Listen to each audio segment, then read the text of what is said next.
Fala pessoal, tudo beleza? Seguinte, conforme o prometido, vamos estar dando início aqui ao debriefing do lançamento que foi feito para o curso Renda Online nessas 2 últimas semanas.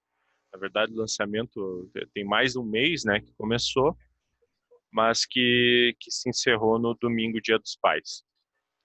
Beleza? Então, primeiramente eu quero apresentar o Leonardo, que foi o gestor que contribuiu para esse lançamento, passando a ideia, enfim, administrando o lançamento. Então, vou deixar o próprio falar, né? Não vou ficar dando uma de Faustão. Então é isso aí, Leonardo. Pode sentar a lenha que o povo quer saber. Vamos lá.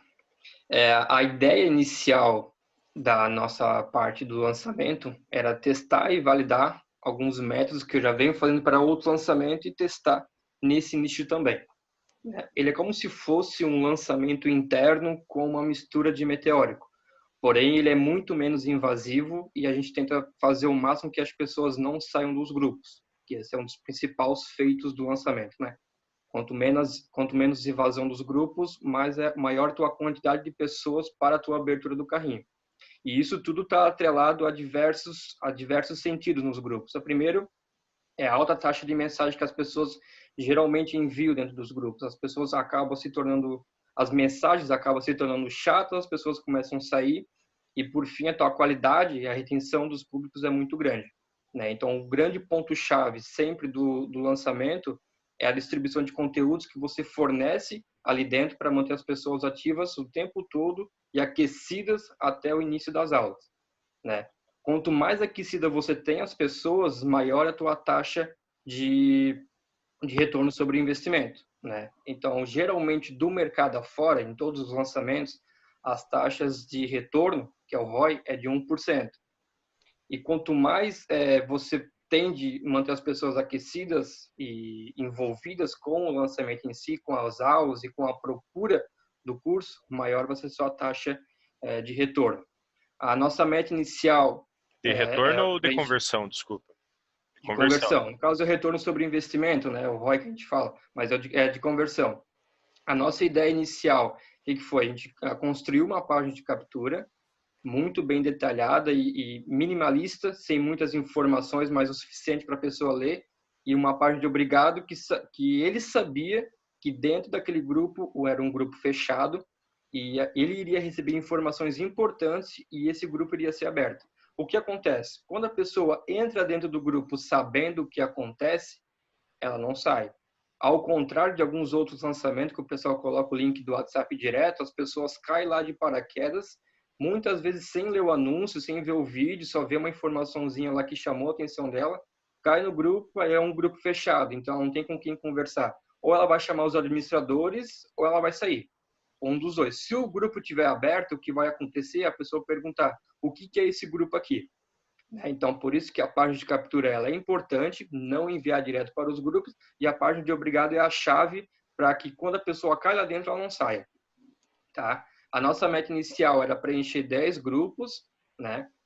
Uma média de 200 pessoas em cada um, a gente preencheu 10, mais 10. No caso, foram 20 no total. E isso superou um pouco nossas expectativas diante do investimento que a gente propôs fazer, e deu bastante certo. As pessoas, assim, a taxa de saída era uma média de 20 a 30 pessoas por grupo, até chegar nos CPLs, então a taxa mínima. Se eu não me engano, o Gabriel pode me corrigir, a taxa de saída um dia antes do CPL 1 foi de 6%. E a taxa do meteórico e do lançamento interno não usa grupo, mas a taxa de saída é de 30%. Então, a gente conseguiu ali 24 a menos do que deveria ser do mercado total, né? Dentro desses grupos, a gente fazia uma distribuição de conteúdos. Essa distribuição de conteúdos, ela não é feita aleatoriamente, né? A gente sempre tem conteúdos chaves para que a gente comece de um princípio e leve ele na aula 1 já entendendo tudo o que ele vai buscar dentro daquelas aulas lá. Então, a gente tinha conteúdos diários e a gente tinha o conteúdo de pré-lançamento, que é o CPL. E ali mesmo é onde a gente regaça nos conteúdos e faz a pessoa comprar na aula 3 ou na aula 4, né? A gente teve em alguns momentos a abertura dos grupos, tá? E um dos pontos não vou dizer de falha, mas era um a mais que a gente poderia ter feito, era ter abrido o grupo mais uma vez, tá? O pessoal estava muito aquecido quando a gente abriu a primeira vez. Foram 20 grupos, a gente estava em 6 pessoas, se eu não me engano, né, Gabriel? 5 ou 6 pessoas administrando os grupos, cada um cuidou de 3. Então, era a correria, responder todo mundo, ia no grupo 1, ia no grupo 2, respondia. A gente sempre enviava áudio, ou se fosse uma mensagem muito curta, a gente respondia por texto. A interação estava muito boa. E aí, é isso, a gente sempre abriu os grupos após a primeira aula, tá? Então, a gente distribuiu os conteúdos, e aí, nesse momento, a gente não abriu os grupos, que não fazia sentido, eles não tinham dúvidas sobre o propósito, que era os CPLs. CPL 1 a gente lançou às 19h45, 8h30 a gente abriu os grupos, tá? E isso às 20h30, que era da noite. E aí, cada um cuidava do seu grupo, respondia às pessoas, e na aula 2 a gente fez a mesma coisa. A interação foi muito boa também.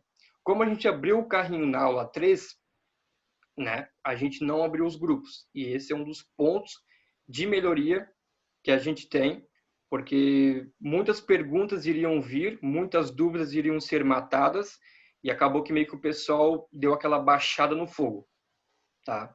Então, geralmente, a gente abre o carrinho no CPL3, mas isso aí foi um teste que a gente precisou fazer, tá? A gente também criou um grupo VIP. O que é esse grupo VIP?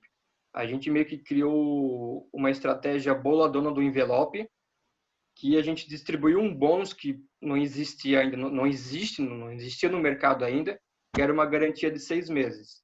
Então, no CPL3, como a gente não fechou, não abriu os grupos, a gente mandou esse vídeo indicando sobre esse bônus. A gente criou uma página específica para isso, então a pessoa ia até lá, assistiu o CPL3, ia até naquela outra página que tinha um botão que já redirecionava para lá, onde indicava sobre a oferta já. Então, as pessoas que estavam naquele grupo VIP iriam receber o link de compra 1 hora antecipadamente. Por quê? Porque a gente limitou o número de vagas. Tá? E aí a gente iria abrir às 6 horas da manhã, e aí o Gabriel sabe que a gente estava acordado cedo pra caramba, aquela noite a gente virou, basicamente para preparar tudo, estrutura, criativos, enfim. Então a gente criou esse grupo VIP para também fazer com que as pessoas sentissem que é vagas limitadas e que eles precisariam estar lá para poder comprar. De todos os grupos, o que mais teve retorno, mais compra, foi o grupo VIP. Então ele meio que cumpriu com a sua regra, que é fazer com que as pessoas que estejam lá comprem. Não foram todas, obviamente, gente que entra por curiosidade, né? Tem outras pessoas que já eram alunos e entrou só para poder ver mesmo. Então, 6 horas da manhã a gente liberou esse grupo VIP, a compra, e revelou o bônus. A gente revelou o bônus, na verdade, às 6 horas, o bônus do envelope, que era 6 meses de garantia estendida. E às 6h30 a gente abriu a opção de compra. Às 7 horas a gente abriu para todo mundo. Tá? Então, tendo um resumo sobre a estrutura, a gente fez a parte de captação, as pessoas caíram dentro dos grupos. Ali a gente fazia a parte de distribuição de conteúdos, que é conteúdos chaves para manter aquecido. A gente teve CPL1, CPL2, CPL3. No CPL1 a gente abriu o grupo após 1 hora da gente disparar a aula 1. Na aula 2 a mesma coisa. E na aula 3 a gente enviou o vídeo da revelação do envelope, que seria às 6 horas da manhã. As pessoas, depois do CPL3, iam para aquela página, via o vídeo e caía no grupo VIP, que a gente iria revelar o bônus às 6 horas da manhã da quinta-feira. Às 6h30, quem estivesse naquele grupo iria receber o link com antecedência para poder comprar. E às 7 horas a gente liberou todos os grupos e abrimos e também enviamos links de compra. Então, basicamente, a estrutura seria isso. Nós não fizemos distribuição de conteúdo. Ele também é um ponto-chave para as próximas que eles vão fazer, que é a distribuição de conteúdos, né? Que é o conteúdo pré-lançamento que a gente fala. São conteúdos chaves também, só que a gente impulsiona ele no gerenciador para poder atrair mais pessoas que não conhecem ainda o curso Renoline. Não conhece o Lucas, não conhece o Renato, enfim. Tá? Dessa parte estrutural seria isso. Se o Gabriel querer fazer alguma pergunta, ou o Renato, enfim, sobre essa parte de estrutura, pode perguntar isso, senão eu dou sequência. Legal. Eu acho que só é importante acrescentar, né? Um detalhe dessa parte estrutural, né, sem entrar ainda na parte logística dos grupos, é que essa parte estrutural ela é mutável, né? Porque a gente vai sentindo ali como que o público está reagindo e a gente adapta essa reação dos leads conforme a necessidade de acrescentar alguma coisa, ou mudar a linha de raciocínio de distribuição dos conteúdos, né, que a gente joga no grupo, tanto para aquecimento quanto para CPL. O Gabriel chegou a me perguntar sobre isso, qual que seria a linha de raciocínio do grupo. Cada grupo, cada lançamento, eles se comportam de formas diferentes. Tinha grupos que mandar de manhã dava super bem e aquele conteúdo não funcionava tão bem. Então, meio que a gente se adaptava com cada grupo. Cada grupo a gente fazia um sentido diferente. E como é que a gente fazia isso? A gente sempre tinha um conteúdo fixo e a gente enviava. E sentia como o pessoal visualizava o vídeo, se era mais na parte da manhã ou na parte da tarde. Isso dá um trabalho do caramba, mas funciona para que você adapte sempre o conteúdo durante esses pequenos dias ali dos conteúdos que a gente joga nos grupos. Tá? Então, meio que a gente joga o jogo das pessoas que estão lá dentro, não o nosso. A gente não tem um conteúdo 100% definido. A gente envia, testa o conteúdo e bota para os outros grupos. Grupo A, grupo B não funcionou tão bem, a gente já envia uma outra sequência de conteúdo e testa.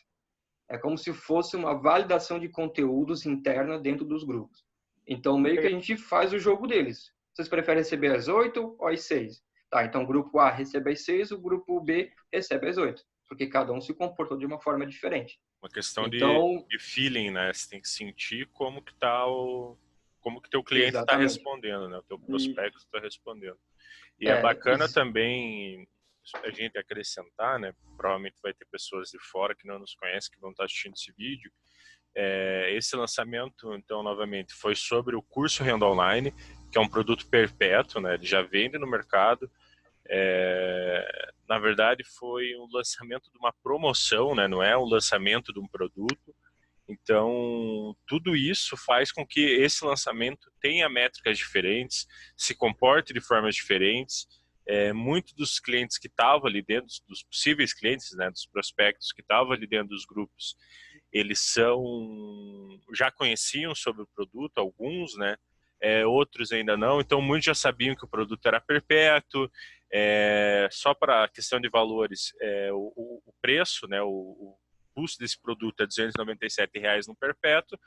No lançamento ali da promoção, a gente fez a 197, né? Então foi, na verdade, o lançamento de um desconto do produto. Questão de bônus, etc., praticamente não deu nada a mais, né? Foi realmente uma validação do método do lançamento, né? Foi um teste que a gente quis fazer para ver como que o produto ia se desempenhar até para futuros projetos, né? Pode dar sequência. É até interessante essa questão de ter a divisão ali dessa parte do infoproduto ser perpétuo e ter a de lançamento. Muita gente acaba fazendo essa ambiguidade, né? E não trabalha as possibilidades de ter um funil perpétuo com estratégia de lançamento, que no caso a gente fez essa validação com aquele gatilho mental do evento, né? Que a gente cria um evento, que no nosso caso foi foi a maratona da monetização online, né? E, tipo, por mais que o cara não necessariamente compre, ele vai receber as aulas ali e vai gerar muito valor para ele. Vai ser uma forma, às vezes, da gente pegar o contato do cara, ele acompanhar e futuramente comprar, por conta desse conteúdo inicial. Até voltando na questão que o Leonardo estava falando, né, a respeito dos conteúdos que a gente lança, muita gente que está pensando, né, em fazer essa estratégia, eles devem ter uma dúvida a respeito de qual conteúdo especificamente eles começarem, né, qual que vai ser o conteúdo inicial ali que eles vão colocar, tanto para aquecer quanto para CPL. Daí acho que uma coisa que eu identifiquei ali que serve tanto para nossa estrutura quanto para a estrutura de qualquer outro nicho, né, os CPLs falam muito a respeito do produto, né? E os conteúdos de aquecimento falam muito a respeito do expert e das características específicas dele. Entende? Que é onde rola o approach, onde rola o aquecimento e a conexão do lead com o cara que vai ser o cara que vai ensinar, né? Nas aulas, que vai ter essa conexão aí. Entendeu? Então, exatamente isso aí. O conteúdo pré-lançamento vai ser a parte de gerar autoridade, né, do cara ver que o cara que dá as aulas realmente entende sobre o assunto, E a partir do aquecimento vai ser aquele lance de o cara se apegar, né, se identificar com as características do expert. Na parte do Lucas, a gente pegou um bom trecho que fazia como se fosse um vlog dele. Então, meio que as pessoas acompanhavam o dia dele e, ao mesmo tempo, entendiam o poder do mercado que ele desenvolveu, vamos dizer assim. Então, via-se que ele tinha um lugar legal, onde ele morava, ele tinha um carro bacana e tudo isso ele meio que direcionava pelo poder que o marketing digital proporcionou para ele. Então, as pessoas acompanhando o dia a dia, teve até um dia que ele foi buscar as placas que ele vai dar para os afiliados, vencedores, né? Que é a placa de 25, 50 e 100 mil. Então, meio que as pessoas entendiam, se conectavam já com o Lucas e viam que isso não é uma baboseira ou uma mentira de só conteúdos só dos CPLs. Né? Então, a pessoa acompanhou a trajetória dele, viu a equipe, como é que a equipe trabalhava, que não era só ele sozinho, que tinha umas lousas lá que ele falava sobre copy, enfim. Então, meio que as pessoas foram pegando e se conectando com ele. Porque, assim, a grande chave do lançamento é as pessoas acharem que o expert ou o lançador achar que o lead, ele compra o produto. Quando, na verdade, ele compra você primeiramente. Boa, então, assim, quando a gente fala, por exemplo, assim, o cara comprou meu produto. Primeiro, ele comprou a tua ideia do que tu estás vendendo, de quanto você pode proporcionar para ele, a tua confiança, a tua credibilidade, os teus créditos com teus alunos. É a primeira coisa que ele compra é a tua imagem. Então, dependendo como tu fala, dependendo como tu conversa com as pessoas, com teus funcionários, enfim, ele cria uma conexão contigo. Por exemplo, existem pessoas que se conectam muito bem com o Renato e existem pessoas que vão ficar lá martelando pelo jeito como ele atua na rede social, como o Gabriel atua na rede social, como o Leonardo atua na rede social. Mas a gente tenta fazer o máximo possível de alcançar o público que a gente precisa.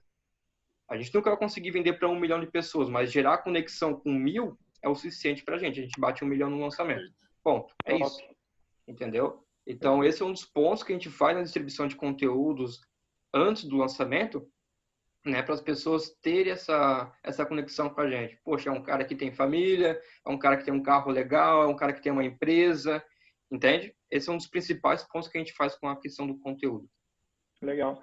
E além dessa parte da conexão do approach, né, a gente utiliza esses conteúdos que a gente pode até denominar de secundários, né, que os primários seriam como se fossem os CPLs, os secundários seriam de aquecimento dos grupos.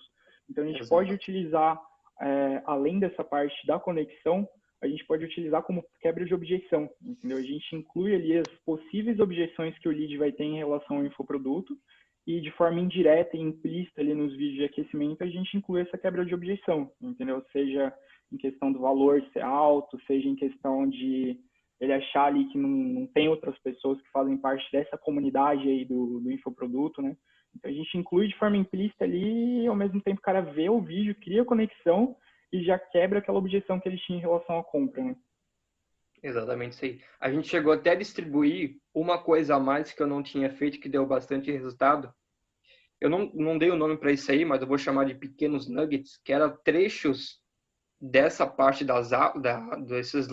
desses conteúdos diários que a gente publicava, só que pontos chaves, onde aparecia o resultado da Hotmart, aí sempre tinha uma música legal que motivava o pessoal.